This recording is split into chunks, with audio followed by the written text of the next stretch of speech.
Hi guys, for today's video, at dahil sira na ang windshield wiper blade ng aking sasakyan, so kailangan ko nang palitan ito guys. So samahan nyo ako guys, let's go!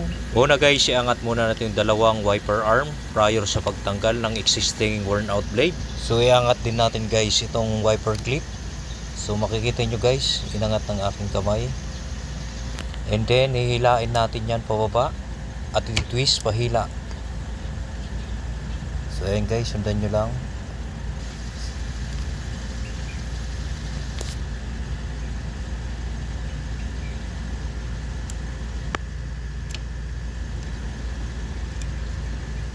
So ito na guys ang ating bagong wiper blade na nagkakahalaga ng 950 pesos. So ito na ang kakabit natin guys.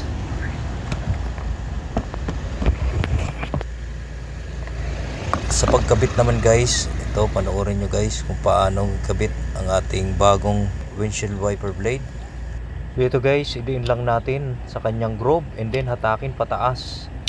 So yan, so clip na yan guys. So nakabit na natin yung una nating wiper blade. Ito naman yung pangalawa guys, makikita nyo. So yan, hatak pataas. So yan na guys, clip na yan.